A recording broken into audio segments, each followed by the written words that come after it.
Bom dia, tarde, noite ou madrugada, a hora que for. Eu sou Stamato, autor saga Era do Abismo e anfitrião da iniciativa Mochileiros do Multiverso, que une e fortalece autores e autoras nacionais através de dicas de escrita criativa, mercado editorial. Hoje eu vou falar do livro O Senhor dos Anéis, A Sociedade do Anel, do Tolkien, de novo, né? Dessa vez é o capítulo 14, O Conselho de Elrond, que é uma das cenas mais significativas, né, tanto do livro quanto do filme. Aquela cena, eu assisti o filme antes, né, de ler o livro, então é a cena que a gente reúne a Sociedade do Anel pela primeira vez, né, e eles debatem lá o que fazer com o anel e que muita coisa é explicada. No livro também é um capítulo em que muita coisa é explicada, mas de uma forma bastante diferente do que é no filme por vários motivos. E se você caiu aqui de paraquedas no canal, essa aqui é uma série de vídeos analisando capítulo por capítulo do Tolkien. Também faço uma outra série analisando Inimigo do Mundo, do Caldela, que é tanto para leitores e leitoras que querem mais do que só um vídeo analisando por 10, 20 minutos cada livro, que tem alguns livros que oferecem mais conteúdo. Senhor dos Anéis, com certeza, é um ótimo exemplo disso, né? E que merecem ser analisados e debatidos por mais do que só 10, 20 minutinhos. E também é para escritores e escritoras que querem melhorar a sua escrita criativa através da análise dos autores consagrados. Então, eu vou falar aqui o que acontece no Conselho de Elrond, focando em como que o Tolkien aborda personagens, cenário, enredo, e no final eu dou uma conclusão da moral da história, do e daí desse capítulo. Enfim, sobre personagens, nós temos aqui de volta o Aragorn, o Gandalf e o Glóin. Lógico que o Frodo, o Elrond, o Bilbo estão lá também, mas eu sinto que eles são, esses três que eu citei aqui, são os que falam mais nesse capítulo. E também temos o Boromir sendo apresentado, e também o Gollum é citado novamente. Então, sobre o Aragorn, a gente conhece um pouco mais sobre ele. Agora ele está bem mais claro do que ele era. Quem são também esses guardiões, né, esses rangers da Terra-média. Então a gente agora sabe que o Aragorn não é só um mateiro, não é só um homem rústico que serve ao Gandalf. Ele é muito mais do que isso, né? E a gente sabe que ele, eu vou falar um pouquinho mais depois, mas em resumo a gente sabe que ele perseguiu e encontrou o Gollum. Inclusive existe um filme feito por fã, A Busca por Gollum, A Busca por Sméagol. Existe, acho que The Quest for Gollum, algo do tipo. Existe um filme fã desse trecho da história que nunca foi explorado em detalhes, né? Pegaram essa questão do Aragorn em algum momento ter perseguido, encontrado e interrogado o Gollum e fizeram um filme fã. Bacana isso, né? Ver quando a fanbase, né, pega e cria algo, né, homenageando os filmes e livros que a gente gosta. É bacana ver esse tipo de trabalho, esse tipo de carinho que alguns fãs têm. Enfim, o Gandalf, ele conta finalmente aonde ele esteve esse tempo todo, por que ele esteve sumido esse tempo todo. Acho que vale acrescentar aqui que a gente tem finalmente alguma descrição de quem é o Saruman. A gente tinha ouvido falar do Saruman, mas muito por alto, e nessa cena o Gandalf ele renarra o encontro dele com o Saruman. Isso é bem claro que ele se corrompeu, que ele é um vilão. E o Glóin também fala da participação dele nessa história toda, né? Porque, bem ou mal, ele esteve próximo quando o Bilbo encontrou um anel, né? O anel acompanhou a comitiva do Thorin, Escudo de Carvalho, em que o Glóin fazia parte. Então ele conta assim, esse trecho da história dele e conta como que está ali aquela parte, né, do reino do Bard, a montanha solitária da terra dele. Enfim, o Boromir, ele é apresentado, ele parece ser o Boromir, ele sempre foi aquele cara que ele poderia ter sido herói, sabe? Ele poderia ser o herói da história. Então ele é um cara orgulhoso, é um cara altivo, ele se orgulha, né, de que o reino dele está lá protegendo a Terra-média de um modo, né? E o Gollum, como eu falei, ele foi só citado só. É interessante ver como o Gollum é essa figura assim, que permeia a história. Ele foi citado já anteriormente, no começo do livro, agora ele é citado de novo, e se você leu, se você viu os filmes, você sabe que o Gollum, de fato, vem aparecer. Inclusive, eu lembro, né? Tá vendo? tem um vizinho martelando. Sempre que a gente começa a gravar um vídeo, é a hora que o vizinho decide fazer alguma coisa. Mas enfim. Eu lembro que eu assisti aos filmes e o Gollum, pra mim, assim, eu não saquei quem ele era direito quando eu vi pela primeira vez. Quando eu reassisti, eu vi que o Gollum aparece no primeiro filme. Ele, se não me engano, ele aparece a primeira vez em Moria, nos filmes, né, no caso. Então é interessante ver como que ele já permeava a história desde o princípio, né, e até antes mesmo dele, de fato, se tornar um personagem. Só um último comentário aqui sobre personagens. Acho bacana ver como que diálogos de cá também criam um contraste entre o Aragorn e o Boromir. Os dois são os humanos da história, os dois são herdeiros de algo, tá? Os dois são muito importantes, eles dois têm esse arquétipo de serem o herói, né? A diferença é que o Boromir, ele é um príncipe, né? Mas ele protege a Terra-média de cima, né? Ele protege a Terra-média através dos soldados dele, das batalhas dele, né? Das tropas dele, das muralhas, dos castelos, etc. Já o Aragorn e os Guardiões, eles também protegem a Terra-média, só que meio que por baixo, né? Eles protegem as estradas, protegem as fronteiras, né? Eles vão aonde as tropas não chegam. Então os dois estão atuando, tem muitos paralelos entre os dois. Os dois protegem, os dois são heróis, os dois são humanos, obviamente, né? Mas eles acabam que eles têm posições bem diferentes, similares ao mesmo tempo. É interessante, eu não sei se até que foi proposital, né? Mas é bem interessante ver esse contraste entre o Aragorn e o Boromir logo no capítulo em que o Boromir é apresentado. Já conhece já o Aragorn e agora está conhecendo esse novo personagem. Sobre o cenário, mais uma vez nós temos o passado e o presente da Terra-média sendo explorado. Só que dessa vez ele é explorado nessa imagem, esse conselho, né? Juntou todo mundo ali em Valfenda, né? Foi meio que por acaso que eles estavam lá ao mesmo tempo. Todos foram procurar pelo Elrond por motivos diferentes, né? O Boromir chegou porque ele procura conselhos do Elrond. Ele também está aí investigando o que está acontecendo na Terra-média, né? Então, assim, por coincidência, todos buscaram pelo Elrond e aí se reuniram e todos juntos debateram. Cada um deles contou parte da sua história, cada um deles contou parte do que sabe, do que presenciou, né, nos últimos tempos. E juntos eles montam esse quebra-cabeça, né? Cada um deles contribui com uma peça do quebra-cabeça, o que eu acho que é uma abordagem maravilhosa. Eu só achei essa abordagem um tanto longa. O Conselho de Elrond é um dos capítulos mais longos do livro, talvez seja o mais longo de todos, sinceramente. Eu não parei aqui para contar as páginas, né? Não parei aqui para contar, para fazer um cálculo preciso, mas eu tenho a impressão de que esse aqui é o capítulo mais longo do livro. Eu cheguei a ver a quantidade de páginas. Esse capítulo tem na casa de 30 páginas. E, em média, os capítulos dessa edição aqui tem cada capítulo 20 páginas, mais ou menos. Então, esse aqui, ele de fato é um capítulo mais longo do que os outros. Eu não sei se é realmente o mais longo de todos. Mas se não for o mais, é um dos. Então, eu achei, sinceramente, a forma como isso é a história é contada cansativa, porque basicamente um bando de gente sentada em círculo, cada um contando os seus relatos, o que favorece, né, é como eu sempre falo, a regra do mostre, não explique.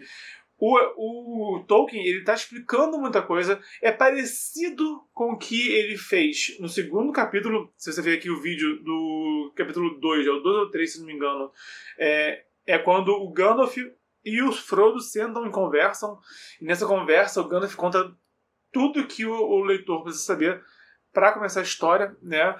E isso meio que acontece de novo, né? De novo, o elenco senta e debate, só agora é mais gente conversando e contando a história. Eu acho que o que funciona nesse caso é como eu falei, né? Eles estão narrando o que aconteceu. Então, não é só explicação teórica, não é só explicação dissertativa. Está, de fato, narrando fatos. Narrando diálogos, narrando encontros, narrando cenas. De uma maneira, né, maneira assim, meio... é quase que indireta, né? Porque o leitor não vê o que, de fato, o leitor não vê enquanto acontece. Ele vê os heróis contando o que aconteceu, tá? Enfim, então... eu tenho sentimentos ambíguos, né, e mistos sobre o Tolkien em relação a esse excesso de informação que ele traz de tempos em tempos, né? E sinceramente também pela falta de ação. As cenas de ação do Tolkien são muito breves e são muito raras, né? Eu tenho um amigo meu que ele desistiu de ler Tolkien porque ele vê, né, que no filme tem mais ação do que nos livros, e aí quando chega a cena que ele acha que vai ter uma cena de ação, não tem ação, né? Tanto que, se não for a memória, é no Hobbit, que o Bilbo, ele desmaia e pula uma cena que é muito legal, né? Enquanto que no filme eles mostram a cena em mínimos detalhes, né? Até porque o filme é outro ritmo. Mas eu fico bolado com isso. Fico bolado quando pulam cenas que eu queria muito presenciar. Mas enfim, isso é outra história. O que importa aqui é que a gente tem, né, através disso tudo, o Aragorn, ele conta que ele tentou interrogar o Gollum, ele não conseguiu, ele diz que o Gollum é muito desprezível, mas que o Gandalf consegue dialogar com o Gollum para descobrir mais informações sobre um anel, né? O Gandalf, ele narra, né, como que foi o debate dele com o Saruman, e até isso ajuda a mostrar, sabe, tipo, como que o anel ele é um artefato tão poderoso, né? E a informação importante que se traz pro livro é que, mano, se até o Saruman, que era o mais poderoso dos magos, né? Saruman, que é definitivamente um dos seres mais poderosos da Terra-média no momento, em atividade, sabe? Talvez ele só fosse superado pelo próprio Sauron, possivelmente, mas Sauron não está em ativa, assim, ele não está em corpo e alma, né? Literalmente, né? O Saruman, ele é o mais poderoso, talvez um dos mais poderosos seres da Terra-média. Tem também o Tom Bombadil, inclusive, né? Mas enfim, o Saruman está nesse nível, assim, sabe? Quase Sauron, talho duro pro Tom Bombadil, e até ele acabou se corrompendo pelo anel. Então isso é importante ver. Cara, não dá. Né? Qualquer ideia de tentar lidar com o anel é ruína, é desgraça, é catástrofe. Então é importante ver esse diálogo entre o Saruman e o Gandalf, que no filme essa cena é contada antes, né? Porque para dar ritmo para a história, né? Senão ia ser só os hobbits andando internamente, ia ser mais na verdade do filme os hobbits andando, né? Então, para dar ritmo à história, a gente tem ali aquela troca. A gente vê o Frodo de um lado, mas entre uma cena e outra tem, né, o encontro entre o Gandalf e o Saruman, que ficou muito boa. Essa cena ficou muito boa nos filmes, inclusive. Enfim. E o Boromir também fala como que ele está protegendo, né? Protegendo a Terra-média do jeito dele. Então a gente sabe, basicamente, esse capítulo ele dá uma visão bem ampla, né, do que é um anel, de como que vai a Terra-média, como que se divide, como que se relaciona, sabe? Eles estão de novo a rixa entre elfos e anões, inclusive, né? Enfim. Então, esse capítulo, novamente, fala muito sobre o passado e presente da Terra-média. É longo, é extenso, é cansativo, mas funciona porque está narrando cenas, está contando o que aconteceu através de diálogos, e não é tão explicativo quanto já foi em outros momentos. E sobre o enredo, isso tudo que é dito, isso tudo que é apresentado, importa para a gente entender melhor o que é um anel, tá? Eles nem chegam a um ponto de que aquela cena, né, que o Conselho de Elrond no filme, ele se conclui com a sociedade sendo formada, né, com Aragorn, o Legolas, o Gimli, todo mundo lá, Boromir, etc. Todo mundo se reúne ao redor do Frodo. Essa cena não acontece nesse capítulo, pelo menos, né? Mas a conclusão é que o Frodo, ele se disponibiliza para entrar na missão, né, para levar um anel para ser destruído. Eles discutem longamente possibilidades, hipóteses, e se pedir ajuda para o Tom Bombadil, e se levar até o anel para além do mar. Isso é interessante, mostrar como que eles realmente pensaram em alternativas e por que elas não funcionariam. Isso foi bacana do Tolkien mostrar, tá? Mas, no fim das contas, o que a gente entende a gente sabe agora todo o trajeto que um anel levou até chegar a Valfenda agora. A gente agora acho que não faltou mais informações sobre o que aconteceu sobre o anel, e nem sobre o poder dele, nem sobre o que ele representava para a história. A gente sabia o básico no começo, agora a gente sabe já uma perspectiva mais histórica, já sabe a história por outros ângulos, agora a gente já conhece bem melhor a Terra-média do que conhecia, né? Antes a gente estava só no Condado, a gente sabia, né, quando começou a história, a gente sabia só o que era o Condado, a gente sabia só que tinham elfos humanos do passado, a gente sabia, assim, na teoria, um nível muito abstrato. Agora, a gente sabe bem mais na prática o que é a Terra-média, como que é esse mundo. Então, isso tudo foi importante, né, pra gente ver na pele algumas coisas, né, e saber também de mais coisas. Então, agora, sinceramente, eu acho que não sobram mais dúvidas sobre um anel.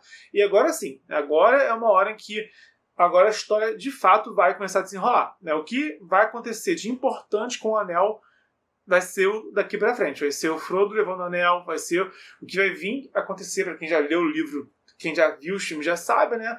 Toda a aventura, todos os vai e vens, todas as idas e indas desse anel, né? Mas agora eu sinto isso. A gente sabe, né, todo o passado do anel, principalmente, bastante coisa da Terra-média. A conclusão, a moral da história, o e daí, é que esse capítulo ele é muito infodump. Infodump, se você... Eu tô aqui falando disso, se você não sabe o que é isso.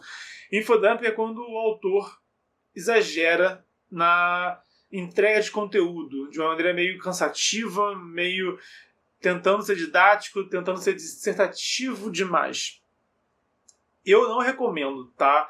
Ter um capítulo tão longo, tão infodump. A cena do grupo reunido, né, desse conselho, a ideia é muito boa, tá? O Tolkien, ele consegue executar de forma interessante, como eu falo, o Tolkien é muito 8 ou 80. Se você gosta, eu compreendo. Se você não gosta, eu também compreendo que você não goste, tá? Acho que é uma questão muito... quando algo já é assim, como os Seus Anéis, né, já é algo consagrado há tanto tempo na cultura pop, fica mais difícil a gente debater se de fato funciona nos dias de hoje, sinceramente. Mas, como eu sempre digo, esse é um ponto do Tolkien que eu não recomendo que alguém tente se inspirar demais nos dias de hoje, sinceramente, tá? Eu acho que é bacana ter a ideia da cena, mas essa abordagem tão longa, sabe? Por exemplo, muita coisa que foi narrada nesse capítulo teria sido melhor se fosse narrada em outro ritmo, em outro momento. A gente só viu o Frodo do começo ao fim, tá? E aí vem um monte de gente de outros lugares dando um monte de informação, sabe? Isso, inclusive, é um dos pontos que muitos escritores acabam tendo esse desafio, esse obstáculo. Porque, às vezes, o escritor, por exemplo, isso acontece mais quando o escritor ele quer narrar em primeira pessoa, que é como eu faço, inclusive, né? Mas aí ele quer narrar em primeira pessoa, mas ele quer contar a história de outros pontos também, não só de um personagem só, sabe? Então, como resolver isso? Então, eu já ouvi a história de um autor que escreveu um livro, foi um professor meu que contou isso. O professor contou que tinha um livro que era em primeira pessoa, mas tinha uma cena que tinha que ser em outro lugar, sabe? E aí ficou nessa, tipo, como narrar essa cena, sabe? Vai trocar o narrador no meio do livro, como que ia acrescentar? E a decisão que foi tomada foi mudar a voz do livro. Deixou o livro em terceira pessoa, e aí então você pode narrar qualquer cena em qualquer lugar, como você quiser. Como o Senhor dos Anéis é em terceira pessoa, sinceramente não teria problema, sabe? De narrar o que aconteceu com Gandalf antes, narrar de repente o que aconteceu com o Aragorn em outros momentos, enfim, né? O modo como o Tolkien fez, sinceramente, eu acho que funcionou, mas para um autor contemporâneo que queira se inspirar nessa cena, eu recomendaria soluções diferentes para não cansar o leitor, para não arriscar cansar o leitor. Então é importante a gente pensar sempre em possibilidades, sempre em alternativas para a gente contar a história da melhor forma possível. Tá passando um carro aí, não sei se é do pão, não sei se é o carro da pamonha, tá vendo? Ó. Compra o chumbo, carro do ferro. Compra ferro velho, é o carro do ferro velho. Hoje teve martelada do vizinho, hoje teve carro do ferro velho na rua, né? Hoje teve de tudo. Então, comenta aqui embaixo se tem algum capítulo de infodump que você gosta. Eu detesto infodump, é uma das coisas que eu mais contra-aconselho, contra-recomendo, né, na escrita criativa. Eu não consigo pensar em alguém que faz infodump bem como o Tolkien faz. Eu acho que esse é um dos pontos que é bom a gente compreender, tá? O Tolkien, ele toma decisões que são difíceis de tomar, tá? Ele narra de uma maneira que é difícil de emular, porque o infodump do Tolkien, o excesso de andanças, excesso de descrição de sobe montanha, desce montanha, e vira à esquerda no rio, e atravessa e passa uma árvore. Esses excessos do Tolkien, eu compreendo o que ele faz, mas são difíceis de você se inspirar e fazer bem feito, tá? Eu gosto do Tolkien, mas ele é cansativo, eu acho a leitura assim, bem extensa. É um livro que eu preferiria ler ele aos poucos, sabe? Eu preferiria ler esse livro aqui enquanto eu leio outras coisas, sinceramente, porque pegar um capítulo do Senhor dos Anéis e ler é um exercício, para mim particularmente, é um exercício de... Vamos lá, né? Tanto que, na verdade, né, sendo sincero, eu li várias coisas enquanto li aqui. Agora estou focando em concluir a leitura, mas, né, eu comecei essa série de vídeos há um tempão já, e eu fui lendo, fui fazendo vídeo nesse meio tempo, né? Então eu li outros livros enquanto isso, né? Li junto o Inimigo do Mundo do Caldela, né? Então eu particularmente, Tolkien é uma leitura que eu recomendo para todo mundo, tá? Mas é uma leitura que tem suas questões e que é isso, né? Eu já falei isso outras vezes já, mas é importante lembrar. Eu respeito e admiro muito o Tolkien, mas eu gosto muito do world building dele, gosto muito da Terra-média, mas a narrativa dele é uma narrativa que eu, né, me inspiro em doses mais comedidas. Vendo aqui embaixo se tem algum capítulo de Infodump que você já leu e tenha gostado. Eu gostei muito do Conselho de Elrond, acho que é o único que eu consigo pensar assim que eu realmente gosto bastante. Mas comenta aqui embaixo pra gente expandir esse debate. E se você gostou do conteúdo, dá o like, se inscreve, ativa o sininho. Se conhece alguém que pode se interessar por esse conteúdo, compartilha também na rede social. E lembrando que já concluímos o desafio 360 de escrita, mas vamos continuar fazendo vídeos até concluir aqui essa série de vídeos. Então até o próximo vídeo e a gente se vê pelo multiverso.